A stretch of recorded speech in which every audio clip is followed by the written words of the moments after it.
Welcome to Faith, Hope and Sport, the podcast that hopes to link together faith and sport. My name's Drew Gibson and I'm your host for this podcast.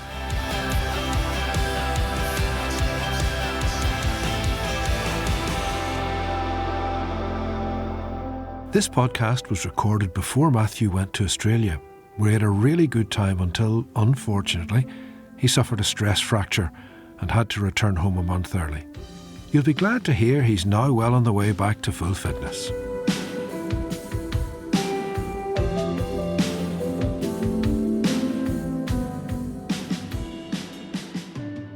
Today I have with me Matthew Foster.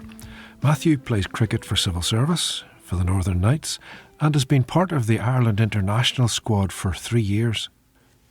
Matthew, tell us a bit about yourself. Yeah, so I'm Matthew Foster, born and raised in Cumber, just down the road from Dundonald. I'm an only child, just myself, mum and dad. My interests in life, obviously sport is a major part of my life, always has been. If there was any shape of ball in the back garden, it would have been kicked or thrown or whatever, and still is now even. Give us a little bit more detail about the sports you played as a youngster. Growing up, football was always my number one. Played for just a local team down in Cumber through school. And then that shifted to rugby then when I moved to secondary school. I went to Regent and Newton Ards, so that's always a major part of the grammar schools. So I did that right from first form to leaving. And alongside that, when maybe I was 10 or 11, moved to secondary school, that's where cricket became involved. It started as something to do over the summer when I wasn't playing football or rugby. And then my interest sort of grew in that. I started really enjoying playing cricket. So you didn't get involved in cricket at school, or did you? It was just before the end of primary school, so when I was sort of 9 or 10, and obviously alongside rugby, cricket was a sport that was played at Regent, so I sort of got involved in that before going to Regent. And then it's obviously, with it being a summer sport, it wasn't as prolific in schools with term times, so it was always club cricket over the summer. So I've played at CSNI or Civil Service at Stormont from I was 9 years old. Still play for the first team now, and yet that's been where I've grown up throughout my younger years, still playing with guys that I grew up with playing on the under-11s. So would those be folk who you became friendly with through cricket, or you knew them in another place? No, cricket would have been the initial spark for a lot of relationships. I would have been training on a Monday night, seeing them once a week, and then grew as we got older, started going into the senior teams. It was training and then playing on a Saturday, and now guys that I would do a lot of socialising with outside of cricket would be with people that I've played cricket with. Those relationships are still going strong, so it's a really nice way of being able to tie it all together, that you start off playing cricket together but it grows more than that. And I think cricket's such a good sport in that sense, that it's such a long day, and especially over the summer when you're a young player, you're up at the club 4 or 5 nights a week, so you spend so much time and get to know each other so well that you build really, really close relationships with people. So yeah, that was when cricket really took off, when I was 14, 15. Got involved in some representative squads and things. And then once I left secondary school, rugby took a back seat and cricket became my main focus, training right through the winter. And when I went to university in Cardiff, I was on a high performance programme over there where we were training from October right through to playing in the season then in April. So it became like a professional setup, and that was where the interest really kicked on, and I thought I would like to make a career in this. And lo and behold, you have. It panned out, yeah. So, well, tell us a little bit then about faith in your life. Yeah, as long as I can remember, I've been a Christian, growing up in a Christian family. That's what we do on a Sundays. We go to Bloomfield. And then outside of Sundays, I've always have been very passionate and involved in the BB and Boys Brigade. So went from junior anchor boys when I was 4 or 5 years old, through the junior section, through company section, and now back as an officer. Did a bit of time with Second Cumber, and now I've joined the 24th in Bloomfield as an officer there. So that's an organisation that's given a lot to me and given a lot to a lot of people. And it's a really great way to spend a Monday evening. I help out in the junior section and company section, so I'm there from 6 o'clock to 10:30 every Monday, and I love it. And it's just great to be around such like-minded people, and it's just a really, really great environment and chance to share our faith. It's a really good release for me as well, and coming from a professional cricket setup where it's all a bit intense, having my faith and the BB as well is really refreshing, just to have that context or perspective on things, which is really nice. But we also have another guest here today. It's Matthew's mum, Rebecca. Sportsmen aren't often accompanied by their mum when they do radio interviews, but we'll find out in a minute or two exactly why I've specially asked Rebecca to be here today. Welcome, Rebecca. I'm Rebecca Foster. I'm Matthew's mum, married to Freddie, originally from County Donegal, a wee village called Rathmullen. I was born and grew up on a farm in Donegal and spent the first 27 years of my life in Donegal and still home. I live here, but home is Donegal. Then I went through school, college and had my first job in Donegal, and then met Freddie and moved to Belfast. And haven't looked back since. Yes. Yes, I lived in East Belfast for a wee while, and that's when we became members of Bloomfield Presbyterian. Being a farmer's daughter from the hills of Donegal, I longed for green fields, so we moved to Cumber. So I've been in Cumber over 30 years now. So when I moved to Belfast, I got a temporary job in the bank, and spent 31 years there, so it was just a wee bit longer than temporary. So yes, that's me. So my life has been wife to Freddie, mum to Matthew. Family has always been very important to us, as I grew up in a very close-knit family, close-knit community, a wee small village where everybody knew everybody else and supported each other. So that's really my background. Any interest in sport at all? Well, I grew up in a football-mad family. My dad was a big football fan. It was sort of, if you can't beat them, join them kind of environment. So I had 6 siblings, so everybody had their team. So my interest in sport is strictly armchair. I never really played sport. Growing up on a farm, you were expected to do your chores and help out in the farm, so none of us really played sport. But that's where my interest in sport came from, just from my family background. And then met and married Freddie, and he played football mad, so football was the main sport in the house. And then cricket sort of came along after that. So, Rebecca, tell us a little bit about faith in your life. Well, I grew up in a Christian home. We were members of, my family still are members of Rathmullen Presbyterian Church. It was a wee small country church, and it was one where my dad was a clerk of session and Sunday school superintendent, and it's one of those environments where the same person seems to do most jobs. So again, I have been a Christian as long as I can remember, and my faith has played an integral part of my life. It defines who I am as a person, and I've trusted that the Lord has guided me, and I'm here, placed in this place for a reason. The jobs that I've had as well, my faith, as I said, defines my life. I rely on the Lord for guidance and to lead me, and I've never known life not having faith. And we all grew up going to church every Sunday, going to Sunday school, being involved. If there was a church meeting on, but the parents had us there, faith has always been integral to my life. Okay, Matthew, I want to tease out some links between faith and sport. Have you ever found any conflict arising between your Christian faith and your sporting commitments or your general sporting experience? Yeah, definitely, especially playing in pretty high stakes, high intensity games or situations. Let me just tease that out a wee bit, Matthew, just to make sure everyone knows where we're coming from. You have played at a high level. Tell us about the level that you have reached as a cricketer.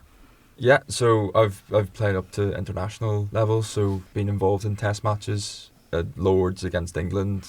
I was involved in the squad for Ireland's first ever test win against Afghanistan, and then the Irish Wolves setup, which is the A team or second level below the senior team. We've been away on tours of Nepal, playing in front of 5,000-6,000 Nepalese super fans. Pretty intense. When they're getting on top of you, it's pretty overwhelming. So trying to, I guess, not get caught up in the emotion of that, and there's that natural competitive streak or instinct. So if decisions maybe don't go your way or whatever, as a bowler, a batsman will try and put pressure on me and trying to stay in control and not let things get too much for me. And I guess sometimes that it does spill over at times, or you say the wrong thing. For those who don't know cricket, it would be a very mental sport, especially when you get to international level. Everyone's talented, everyone is physically very skillful, so trying to put people off. Is this what they sometimes call sledging? Sledging, yes. It's definitely not as pertinent now as it was in days gone by, but definitely it is still a thing, and a lot of people use that as a mode of creating contests with individuals, and that's the thing about cricket as well. Even though it's a team game, it's a very much individual element to it. I'm the only person who can bowl the ball at one batter. So you get really into a 1v1 contest. So sometimes the competition and things sort of overspill. So that's probably a conflict where sometimes got in the way of my faith, or been moments where I've gone, I wish I'd done this better, or wish I'd not said this or not done that. But yeah. So that's inside the game. I think all sports have a culture that surrounds the game, and I don't know anything about the culture that surrounds cricket. There may be, for example, a big alcohol culture or an immorality culture. Anything in that area that caused concern? Absolutely. I think as most sporting environments, there is always that alcohol culture, or being away on tour for sometimes can be 8 weeks together. Conversations and everything is covered, and it's definitely something I struggled with initially. Like, I would be naturally introverted and quite shy.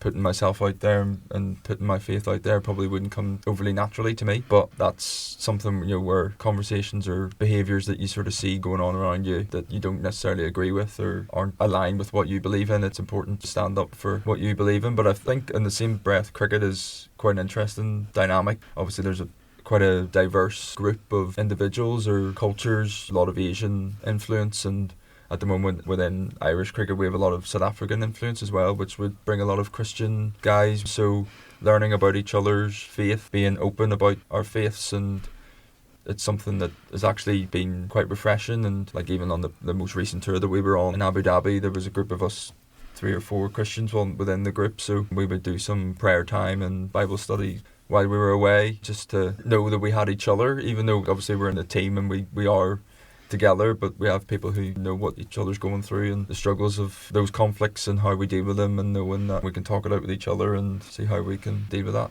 And that's the nature of Christian fellowship, isn't it? Sharing things together and supporting each other. Have you ever faced any actual hostility towards you because of your faith? Personally, no. You probably put a little bit of a tag that if you're a Christian, and like you say, if you get overcome with emotion or in the heat of the battle and things slip, people might throw a little jibe at you and your faith, but no hostility from a personal perspective. No, I've never had any of that, which is positive, I guess. But I think everyone's pretty open, especially when we go away on long tours together. Like, everyone's really open to getting to know each other as individuals and like as people more than cricketers, which is obviously really reassuring, and people respect if you're open and honest about your faith more so than trying to blend in or conform.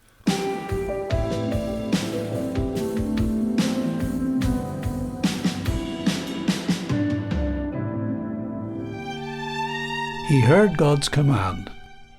Our Lord God is grieved that his people have broken their covenant with him. He has pronounced that there will be no further rain. So you think your God can hold the rain from falling? How dare you speak to me, your king, in this manner? He confronted the priests of the false god. Our nation has long awaited this moment. You cannot waver between 2 options.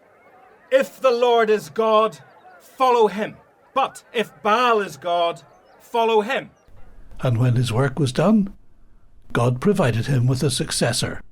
It is not my decision, but the Lord God's. But Elisha, remember this. The Lord God instructed me to anoint you as my assistant and successor. Commission presents Elijah by Noel Spears. You can hear this series and many others. Just search for Commission Radio Drama wherever you get your podcasts. Hello, Will Leach here to remind you about my podcast, The Commission Files. Great faith stories and interviews with the Christian people making a difference in society. And we like a bit of music too. All produced by Commission Christian Radio. Find us wherever you look for podcasts. Just search for The Commission Files.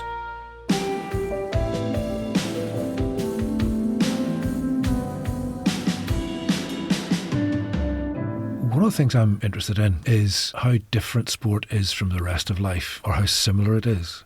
So, Rebecca, I'm going to ask you a couple of questions that are very similar to what I've just asked Matthew. Thinking about your work, have you ever had any conflict between your Christian faith and your work in the bank? Working in the bank is, like all financial institutions, very highly regulated. So there's behaviours that we are expected to adhere to. There's a professionalism there. So it's quite rare that I would have had a conflict, because the behaviours that are expected in that environment are not dissimilar to Christian values. You know, you're expected to treat people with respect, treat people, and in particular customers, fairly. There's a lot of regulation around that, so banking has sometimes a bad reputation.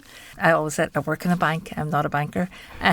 But at times it can be quite competitive. Similar to sport, people are very career focused, want to get on, and at times I've seen behaviours where people maybe, in order to advance their own careers, they may try to down somebody else.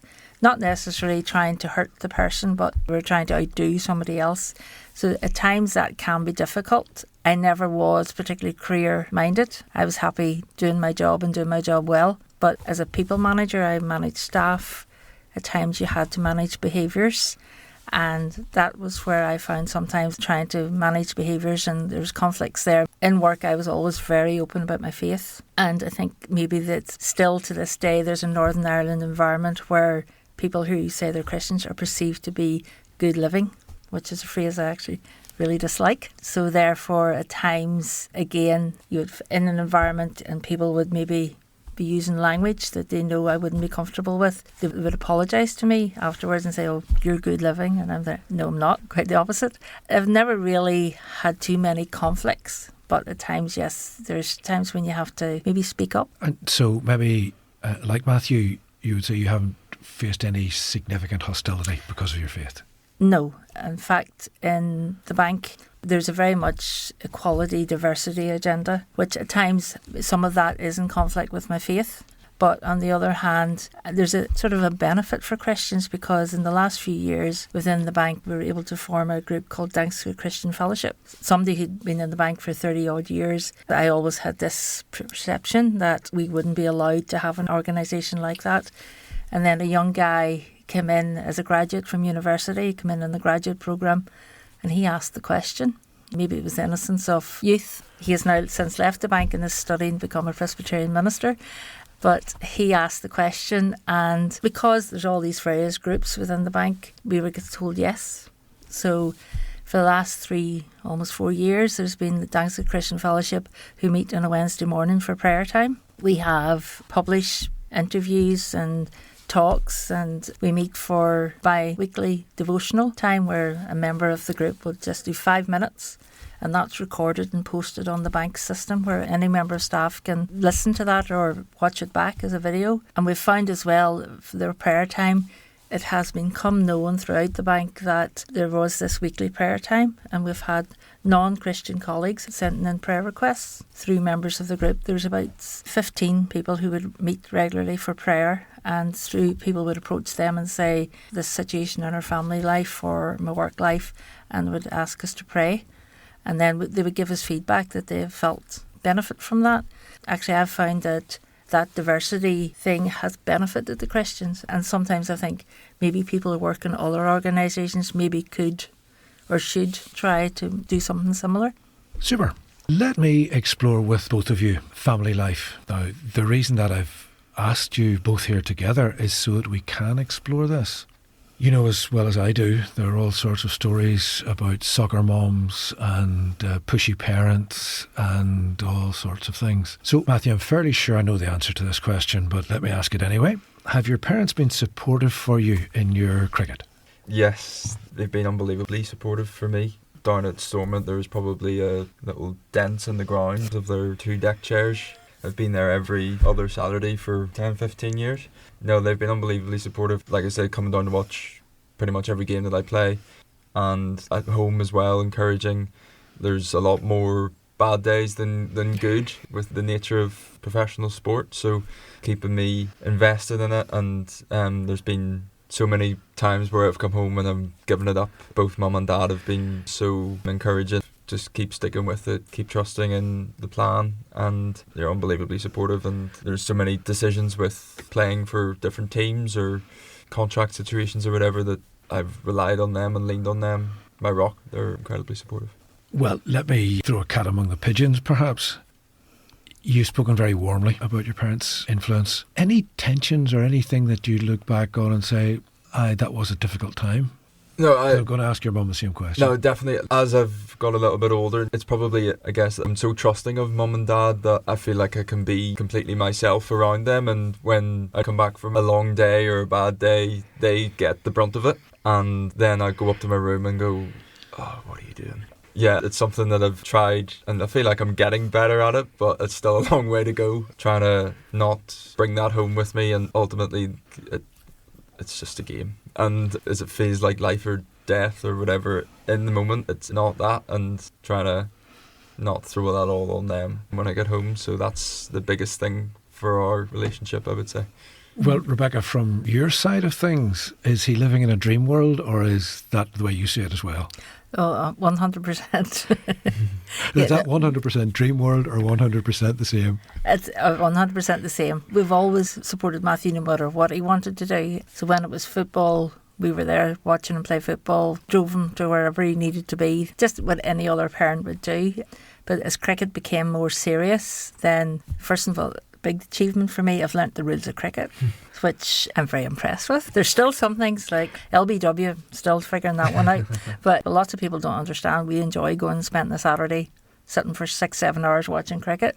We do support him in everything he's done. It's tough being involved, but it's also tough watching when he's having a good day and also when he's having the bad days as well, which, as Matthew said, are quite regular. And he's quite right. When the game's over, we would leave and we're driving home thinking, what's the mood going to be like when he comes home? Know what to expect. But you're there, you listen to him, the ranting and the raving, and then many times he's going to give it up. And the thing I've learned over the years is when not to speak, which is a challenge for me. You know, there's times just say nothing and wait until the emotion of it all's died down, and then we'll have a proper, sensible conversation. So yes, we've always tried to support him in all he's done, and if it all ends tomorrow, so be it. We'll be there for him again. As a Christian, we believe there's a plan for him. Whatever is ahead, we'll be there for him, supporting him. Well, if I'm right, there's a big change ahead, Matthew. You're heading off overseas pretty soon. Could you tell us about that? Yeah, at the end of this Irish-British season, I'm going to be going to Adelaide in Australia, play over there for the Australian summer. So it's the first time I've ever done that. I've signed on with a club called Prospect District, who are in the pretty central in Adelaide. So I'll be there for 6 months from October to March, playing club cricket over there, living, doing everything through the club, working on the grounds, moving my life over there for 6 months, which will be great for me in terms of life experience and cricket experience, to play in different conditions, meet new people. But it'll also be a big challenge. I've been away in Cardiff at university for 3 years, but I've never actually done a 6-month stint away from home. It'll be my first Christmas away from home on the other side of the world. And I've got some family in Adelaide, some family in Sydney, which is important. Sort of alluded to, family life's very important to us. So having them there will be nice, but ultimately we don't really know what the future holds. But that's where my faith is important, that I know that I can just put my trust in God, and that's where it's led me now. So I'm really looking forward to it, really excited to get out there, and yeah, it will be an interesting few months ahead, but one I'm looking forward to. And what do you think, Rebecca, about your big son heading off to Australia for 6 months? Yes, we'll miss him. There'll be a lot less ironing and washing to do. There's pros and cons. We'll miss him. Obviously, it's a big step, but for cricket, it'll be a great experience for him to go and be independent and learn and grow his game. Australia's a long way away. We've obviously been used to him being away before at university, but that was a hop and a skip to Cardiff. The other side of the world is a bigger jump. It's reassuring to know that we have family there, and also obviously his faith, and you know that he is under God's protection and God will lead and guide, and also that my sister-in-law who lives in Australia knows of a church in Adelaide, and she could put him in touch with people there. So that's good, reassuring to know as well. So yes, it's a big step, but 6 months will pass very quickly as well. Matthew, again trying to make a link between cricket and faith. Obviously your faith brings you a way of thinking that you take into your cricket with you. Can you think of anything that you have learned as a cricketer that has come over into your faith? Yeah, I definitely think that discipline element and committing to training, committing to playing, there's a lot more days that you aren't motivated and want to go and do that gym session or go and do that training session. There are a lot more days where you don't want to do that than you do. And I guess that sort of aligns with faith. Keep sticking with it, keep trusting in what God's plan is for me or for you. And I think that's something that would be probably a major thing for me, that it is tough. There's a lot of struggle. Life as a Christian, it's tough at times. But when you persevere with it and stick through it, the rewards on the other side can be really satisfying and rewarding. Well, let me ask you the same question, Rebecca. Your work, anything that you learned from your work that you think I can apply that in my Christian life? I worked in a very structured, disciplined environment as well, and the one thing that I've learned in work is that, again, Matthew had mentioned about being shy and introverted. I would have been shy and quiet in certain environments, but work is all about being professional, doing things well, doing things to the best of your ability, and sometimes I think the skills that I've learnt in that I can bring to my faith and to my church environment as well. Some pop star or other said, why should the devil have all the good music? Church should have good music. Likewise, why should professional environments and organisations have all the skills? We should bring those skills and offer them to God as well. I think the big thing I've learned from work is to be more open about my faith. I grew up quite reserved, and talking about my faith didn't come naturally. You went to church, but you didn't necessarily talk a lot to others about your faith. Whereas working in the bank, that's given me an opportunity to meet people maybe who wouldn't normally have come into contact with. Sometimes as Christians, we tend to live in our Christian bubble with Christian friends, Christian people, that's where you socialise. Whereas when you meet people in work, you're meeting people from all types of backgrounds, people of all different faiths and none. So I think that's taught me to bring into my Christian faith to be more open. And also the one thing I've learned more than anything is that people are searching, and especially young people. Recently in the team I had worked in, we had quite an influx of young people in their 20s coming into the team. And it's amazing how open they are. They're searching for something. There's something I think just happening at this time with that generation, and they're very open to faith. They're searching for answers and think, I know the answer. So therefore that's pushed me to maybe share that more. I don't know if that makes sense. That makes perfect sense. Matthew, in the real world, you'll not be a cricketer for the whole of your life. There'll be a time when your sporting career comes to an end. You went to university. Is it likely that you'll pick up the subject that you looked at university and come back to that? Or have you any particular plans for what happens after cricket? The way cricket set up is you've got your professional cricketers. There's 24, 26 professional cricketers in Ireland.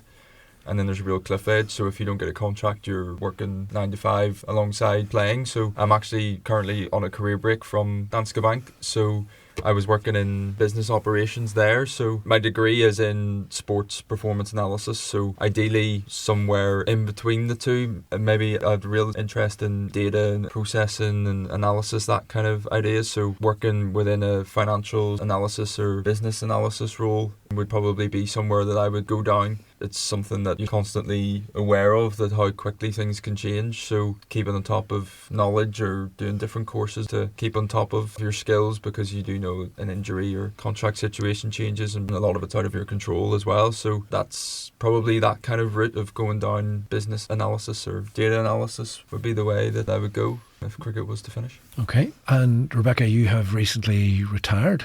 I have. Does that mean you'll simply be watching more cricket, or have you any plans for anything else to do in your retirement? I've just retired last week. At the minute, the plan is to have a rest for a short time. I would like to find some sort of part-time role, maybe 2 to 3 days a week, just something maybe a wee bit different to what I used to do. What that is, I don't know. I'll just wait and see what comes my way, where I'm being led. But yes, it probably will involve watching a wee bit more cricket at some stage as well, even if it's only from the other side of the world, watching it online or whatever. But yes, there will be a wee bit of that. But yes, I would like the opportunity to try something very different. Matthew, Rebecca, it's been great to have you here today. It's been great to talk with you. Thank you very much for taking part in this podcast. Thank you. Thank you. It's been great having you with us at Faith, Hope and Sport. I've been your host, Drew Gibson. The programme was made at Commission Christian Radio, and you can find out more about us on our website, commissionradio.org.